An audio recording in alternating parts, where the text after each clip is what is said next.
क्या आपने कभी सोचा है, जब पूरी सृष्टि खत्म हो जाती है, सूरज बुझ जाता है, तारे टूट जाते हैं और पूरा ब्रह्मांड अंधेरे में डूब जाता है, तो उसके बाद क्या होता है? क्या सच में सब कुछ खत्म हो जाता है या फिर सृष्टि फिर से जन्म लेती है?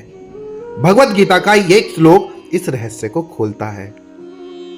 भगवान श्री कृष्ण अर्जुन से कहते हैं कि यह ब्रह्मांड स्थायी नहीं है, यह बार बार बनता है और बार बार मिटता है, और यह रहस्य इतना गहरा है कि इसे समझने के बाद इंसान की पूरी सोच बदल जाती है।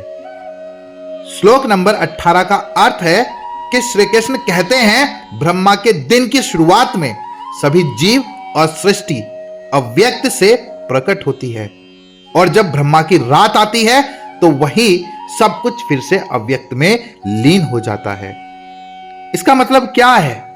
इसका मतलब है कि जिस दुनिया को हम स्थायी समझते हैं वह भी एक दिन खत्म हो जाती है। पूरा ब्रह्मांड भी जन्म और मृत्यु के नियम से बंधा हुआ है। इसे एक छोटे उदाहरण से समझते हैं।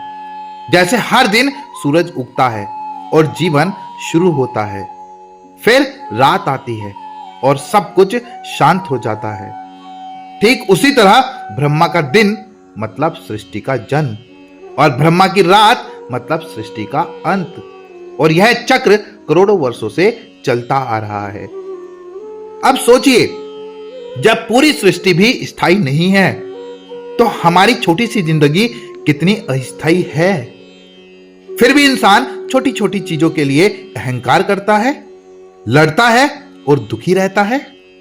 इसीलिए श्री कृष्ण हमें एक रास्ता बताते हैं कि अगर मनुष्य इस अस्थायी संसार से ऊपर उठना चाहता है तो उसे परम सत्य की खोज करनी चाहिए। भक्ति, सच्चे कर्म और भगवान की याद, इन्हीं के द्वारा इंसान उस अवस्था को प्राप्त कर सकता है जहां जन्म और मृत्यु का चक्र समाप्त हो जाता है। भगवत गीता का यह श्लोक हमें एक गहरी बात सिखाता है कि सृष्टि भी अस्थायी है, लेकिन परम सत्य हमेशा के लिए है। जो इस सत्य को समझ लेता है वह जीवन का असली अर्थ समझ जाता है।